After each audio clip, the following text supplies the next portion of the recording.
Breaking news చూస్తున్నారు. అగ్రరాజ్యం ఇప్పుడు కష్టాలను ఎదుర్కొంటోంది. ట్రంప్ నిర్ణయాలతో కష్టాల్లో ఉంది అమెరికా. టారిఫ్స్ పెంపుతో అమెరికాలో ఆర్థిక కష్టాలు ప్రారంభమయ్యాయి. ఆర్థిక మాంద్యం అంచుల్లో కొట్టుమిట్టాడుతోంది అగ్రరాజ్యం.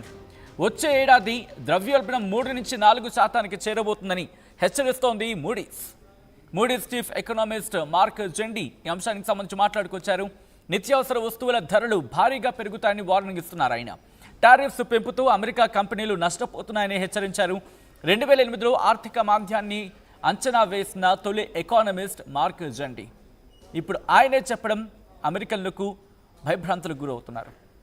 ఎందుకంటే ఇప్పటికీ ఆయా దేశాలకు సంబంధించి మాట్లాడుకునే క్రమంలో ఒక దేశం మీద 50%, ఇంకొక దేశం మీద కూడా 50%, అలా హైయెస్ట్లో చూసుకున్నప్పుడు బ్రెజిల్, ఇండియా ఉన్నాయి. ఆ తర్వాత మిగిలిన దేశాల మీద కూడా సుంకాల మూత మోగించాడు. ఏం లేదు, 50% అనుకోండి. ఎనీ ఎగ్జాంపుల్ ఏదైనా తీసుకోండి. ఫర్ సపోజ్ మీరు తీసుకుని రెగ్యులర్గా మనం తీసుకుని పాల ప్యాకెట్ తీసుకుందాం. ఒక పాల ప్యాకెట్ ఎంత ఉంటుంది? ఓ 50 రూపాయలు అనుకుందాం. లేకపోతే ఒక 1 లీటర్ అందాజీగా ఒక 100 రూపాయలు అనుకుందాం. రెగ్యులర్గా 100 రూపాయలు కొనుక్కునేవాళ్ళు. ఇప్పుడు 50% టారిఫ్స్ అంటే అదనంగా అంటే ఇప్పుడు ఎంత అవుతుంది? 150 రూపాయలు. ఆ 150 రూపాయలు పెట్టి కొంటాడా? లేకపోతే 100 రూపాయలు ఉందనుకుందాం. ఆ 100 రూపాయలకు సంబంధించి ఒక 150 రూపాయలు చేశారు అనుకుందాం ఒక పాల ప్యాకెట్. సో పాల ప్యాకెట్ మీద 150 ఉంటుంది. 150 ఉన్న క్రమంలో ఆ 100 రూపాయలకి అమ్ముతాడా? అంటే కన్సెషన్స్ ఉంటాయి కదా, అవి అనౌన్స్ చేసి వాటిని 100 రూపాయలకి అమ్ముతాడా? లేకపోతే 150 రూపాయలకి అమ్ముతాడా? మనం సాధారణంగా చూస్తూ ఉంటాం. ఒక ప్రోడక్ట్ దాని ఎంఆర్పి ఒక 150 రూపాయలు ఉందనుకుందాం, లేకపోతే 100 రూపాయలు అనుకుందాం. ఇప్పుడు ఎక్స్ట్రా టారిఫ్స్ పడినప్పుడు ఎంత అవుతుంది? 50% అనుకోండి. ఈ 100 రూపాయలు ఉన్న పాల ప్యాకెట్ ధర 150 రూపాయలు అవుతుంది. సో కొన్ని సందర్భాల్లో మనం చూస్తూ ఉంటాం, ఆఫర్స్ ఇస్తూ ఉంటారు.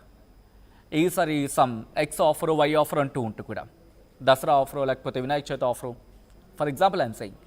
అలాంటప్పుడు ఏం చేస్తారు? ఈ 150 రూపాయల పాల ప్యాకెట్ని 100 రూపాయలకి అమ్ముతూ ఉంటారు. సో ఎంఆర్పి 150 ఉంటుంది, 100 రూపాయలకి. ఆ 50% మిగతా 50 ఉంటుంది, 50% ఉంటుంది కదా, దాన్ని కంపెనీలు భరించడము ఇలా జరుగుతూ ఉంటుంది. బట్ ఇప్పుడు ఇది అమెరికన్లకు భారంగా మారుతోంది. భారంగా మారుతోంది. ఎందుకంటే కంపెనీలు భరించేందుకు సిద్ధంగా లేవు. ఏమంటే కంపెనీలు ఇప్పటికే మేము నష్టాలు ఎదుర్కొంటున్నామని చెప్తున్న సందర్భంలో ఇప్పుడు అమెరికాలో ఆర్థిక ఎమర్జెన్సీ, ఎకానమిక్ ఎమర్జెన్సీ రాబోతోందా? ఎందుకంటే వ్యూహాత్మక తప్పిదాలు అంటూ ఉంటాం. అది ట్రంప్ గురించి మాట్లాడుకున్న సందర్భంలో మనం మొదటి నుంచి అదే చెప్తున్నాం. ట్రంప్కి సంబంధించి ట్రంప్ తప్పిదం ఇక్కడ కనిపిస్తోందా? ట్రంప్ లాగే ఉన్నాడు, కానీ ఆయన చుట్టూ ఉన్న కోటరే చేస్తున్న తప్పుగా మాట్లాడుకుంటున్న సందర్భం. ఈ క్రమంలో ట్రంప్ ఏమంటున్నాడు ఒకసారి చూద్దాం. ఆ తర్వాత ఏం డీటెయిల్గా మాట్లాడుకుందాం. Friend and foe. I always say friend and... Different individual tariff rates on a whole variety of different... Well, you're going to see in 2 days, which is maybe tomorrow night or probably Wednesday, you're going to see. And they're reciprocal. So whatever they charge us, we charge them, but we're being nicer than they were. We have a lot of countries, friend and foe. I always say friend and foe, but the friend in many cases is worse than the foe. They took advantage of us. And we are going to be very nice by comparison to what they were.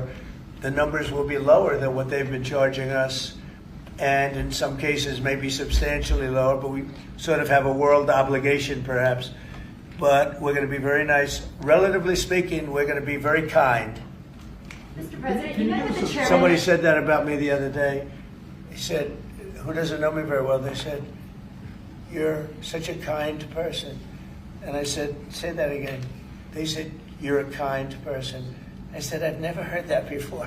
It was a weird statement. I was kind. Who said that? I've heard of words that, I don't know, I better not tell you. You know, I've been called a lot of things, but it's sort of a different kind of a word. It's like an old-fashioned word, isn't it? Right, అది Trump చెప్తున్న మాట ఇప్పుడు ఒకటే. ఎందుకంటే ఈ సుంకాలతో ఎక్కువ డబ్బులు అమెరికాకు చేరుతాయని చెప్పి. బట్ నిజంగా చేరుతున్నాయా? ట్రంప్ అనే మాటలో మాత్రం అమెరికాకు నోట్ల కట్టలు ఉచ్చుపడిపోతున్నాయి. డాలర్ల వర్షం కురుస్తోంది. అమెరికా ఎదుగుతోంది. అమెరికాకి ఇంకా డబ్బులు చేరుతున్నాయి అనేది ట్రంప్ వర్షన్. కానీ ఎకానమిస్టులు మాత్రం ఇటు ఆర్థిక మాంద్యంలో కూరుకుపోయే అవకాశం ఉంది అమెరికా అంటున్నారు. అటు ట్రంప్ ట్రేడ్ అడ్వైజర్స్గా మాట్లాడుకున్న వ్యక్తులు ప్రస్తుతం ఆర్థిక మాంద్యం కాదు కదా, ఆ అంచనా కూడా లేదు, అటువంటి పరిస్థితులు లేవని ఒక వర్షాన్ని తెర మీద తీసుకొస్తున్నారు. ఈ క్రమంలో ఏం జరుగుతోంది డీటెయిల్గా మాట్లాడుకునే ప్రయత్నం చేద్దాం. నా కొలీగ్ కళ్యాణ్ అప్డేట్స్ అందించేందుకు ఫోన్ లైన్లో జాయిన్ అవుతున్నారు. కళ్యాణ్, నిజంగా ఆర్థిక ఎమర్జెన్సీ, ఎకనామిక్ ఎమర్జెన్సీ వచ్చే పరిస్థితులు ఉన్నాయంటూ కూడా అక్కడ ఎకానమిస్టుల అంచనా వేస్తున్నారు. అటువంటి పరిస్థితులు కనిపిస్తున్నాయా? రైట్ సచిన్, ఖచ్చితంగా రిసెషన్ అనేది రాబోతుంది. వాళ్ళ జీడిపి గ్రోత్ రేట్ కూడా మనం ఒక్కసారి చూస్తే కనుక ఇంతకుముందు చేసిన ప్రొజెక్షన్స్ 3.1% ఉండే, కానీ రీసెంట్ గా 3.1 నుంచి ఈ సంవత్సరానికి 1.2 మాత్రమే. 1.2% జీడిపి గ్రోత్ రేట్ ఇండియాది కంపేర్ చేసుకుంటే 6.5% ఉంది 2025కి.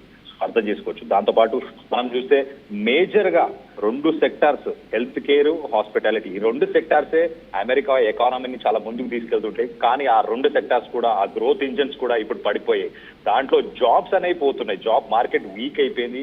ఇంకా కొత్త జాబ్స్ క్రియేట్ అవ్వట్లేదు. దాంతోపాటు ట్రంప్ ఏదైతే టారిఫ్స్ వివిధ దేశాల మీద, కెనడా మీద కావచ్చు, బ్రాజిల్, ఇండియా చెప్పుకుంటూ పోతే, కెనడా నుంచి ఎగ్జాంపుల్ మనం గతంలో కూడా మాట్లాడుకున్నాం. మీట్ కానీ, ఆయిల్ కానీ, మెటల్ కానీ, స్టీల్ కానీ ఇట్లా కెనడా నుంచి ఇంపోర్ట్ చేసుకుంటున్నాడు.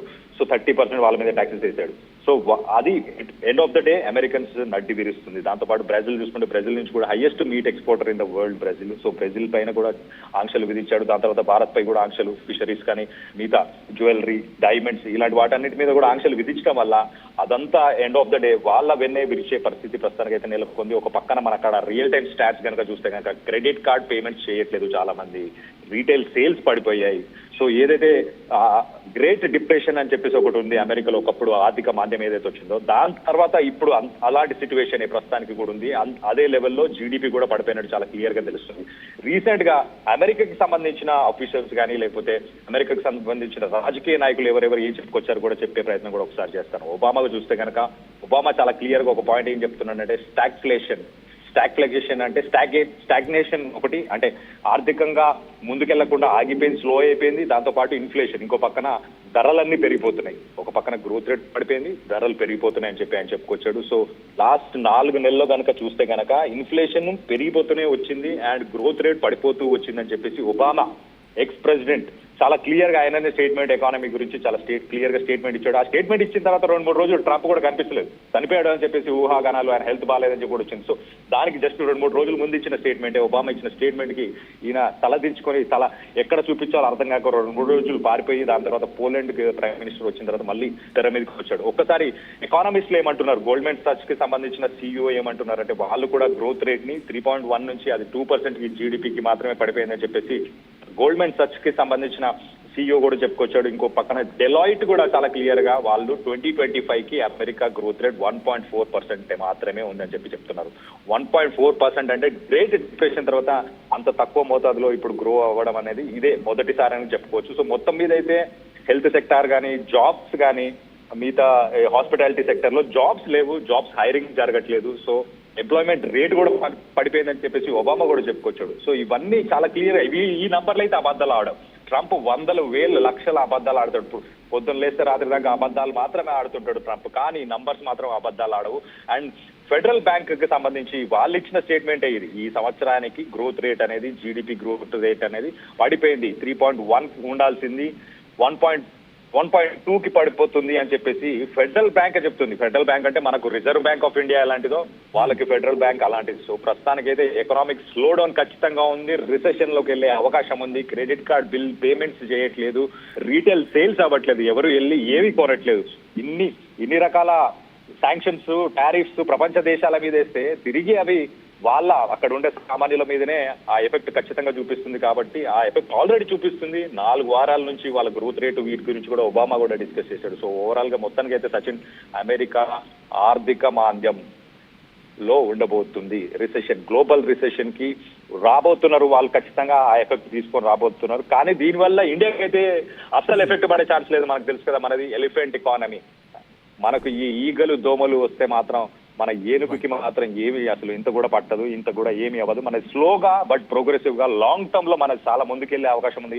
సో ఓవరాల్ గా అయితే అమెరికా అయితే ట్రంప్ ఏదైతే చేస్తున్నాడో పిచ్చి పనులు, టారిఫ్స్, ఇవన్నీ దానివల్ల చాలా ఇబ్బందులు అమెరికాకు సంబంధించిన పౌరులే దానివల్ల ఇబ్బంది పడుతున్నారు. ఇంకో పక్కన మనం చూస్తే కనుక అతనిపై ఈ మధ్య కాలంలో వెళ్ళే లాస్ ఏంజల్స్ కి సంబంధించి ఏదైతే కాలిఫోర్నియాలో ఏదైతే ఇమిగ్రెంట్స్ ఎవరైతే వీళ్ళందరూ నిరసన చేసినప్పుడు మెరైన్స్ ని అలాగే నావీని వీళ్ళందరినీ వాడుకోవడం కూడా కరెక్ట్ కాదని చెప్పేసి ఫెడరల్ కోర్ట్, అమెరికాకు సంబంధించిన ఫెడరల్ కోర్ట్ అంటే ఇండియాలో సుప్రీం కోర్ట్ లాంటిది.